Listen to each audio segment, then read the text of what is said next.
दोस्तों, नमक खाने का स्वाद ही नहीं बढ़ाता, बल्कि यह शरीर के लिए काफी जरूरी भी होता है।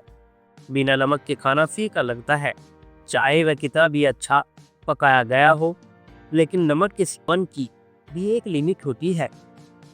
हाल ही में भारतीय चिकित्सा अनुसंधान परिषद के राष्ट्रीय महामारी विज्ञान संस्थान के वैज्ञानिकों ने कहा है कि भारतीय लोग नमक का अत्यधिक सेवन कर रहे हैं और ऐसे में साइलेंट महामारी को बढ़ावा दे रहे हैं, जिससे लोगों को high blood pressure, heart attack और किडनी की बीमारियों का खतरा बढ़ रहा है। वैज्ञानिकों ने इस समस्या के समाधान के लिए नमक के कम सेवन और कम सोडियम वाले नमक का प्रयोग करने की सलाह दी है।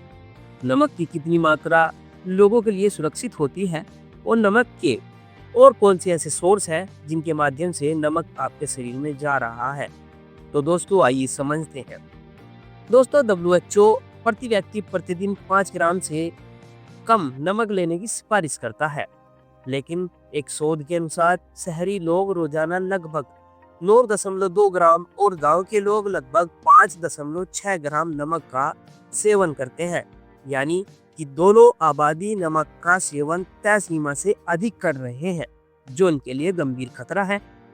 दोस्तों, सोडियम का कम सेवन ब्लड प्रेशर कम करने और ओवरऑल हार्ट हेल्थ में सुधार करने में मदद करता है, जिससे कम सोडियम वाले ऑप्शंस हाई ब्लड प्रेशर वाले लोगों के लिए अच्छे साबित हो सके।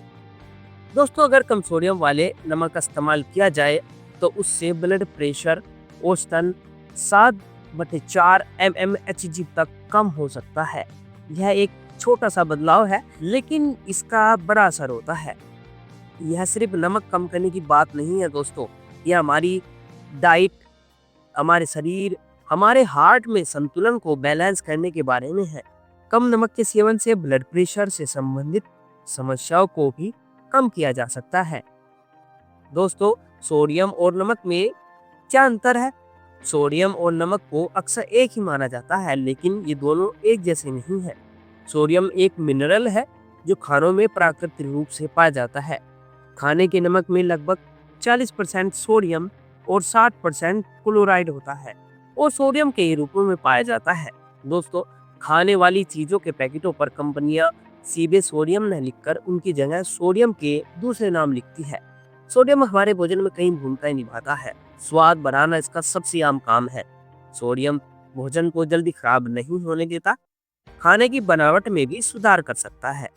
उदाहरण के तौर पर बेकिंग सोडा यानी सोडियम कार्बोनेट ब्रेड और अन्य बेकरी खाद्य पदार्थों को फूलने में मदद करता है, लेकिन अक्सर जरूरत से अधिक नमक डालने के कारण कुछ समस्याएं भी हो सकती है। दोस्तों, लोगों की डाइट में लगभग 14% सोडियम कुछ खाद्य पदार्थों में प्राकृतिक रूप में पाया जाता है। इसके अलावा कई लोग खाना बनाते समय और खाते समय भी नमक डालते हैं। यह कुल सोडियम सेवन का केवल लगभग 11% होता है। भले ही आप खाना खाने में नमक कम डाल रहे हो, लेकिन फिर भी आप शायद बहुत ज्यादा सोडियम ले रहे हैं। मैं ऐसा इसलिए क्यों कह रहा हूँ दोस्तों, क्योंकि सोडियम अक्सर पैकेट और तैयार की गई चीजों जैसे डिब्बाबंद सूप, लंच, मीट और फ्रोजन चीजों में अधिक मात्रा में पाया जाता है। इसे नमक के रूप में या बेकिंग सोडा जैसे सोडियम के अन्य समान रूपों में मिलाया जा सकता है। वहीं जब हम जो पैकेट या बना हुआ खाना खरीदते हैं, उसमें सोडियम पहले से ही मिला होता है, जिससे हमारी दैनिक सोडियम की मात्रा बढ़ जाती है।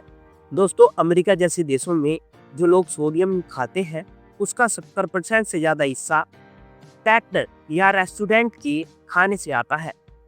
दोस्तों, सोडियम का सेवन कम करने के लिए हमें डिब्बाबंद या पैकेट के खाद्य पदार्थों से दूर रहना चाहिए। घर पर ही बना खाना चाहिए। दवाइयाँ भी सोडियम का सोर्स होती है।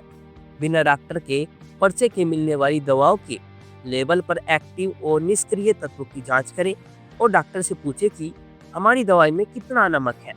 तो दोस्तों, इसीलिए नमक का सेवन हम लोगों को कम कर देना चाहिए, जिससे हमारा स्वास्थ्य अच्छा रह सके। दोस्तों, अगर वीडियो इंफॉर्मेटिव लगी हो तो हमारी वीडियो को लाइक और शेयर करें, साथ ही हमारे चैनल को सब्सक्राइब करना ना भूलें।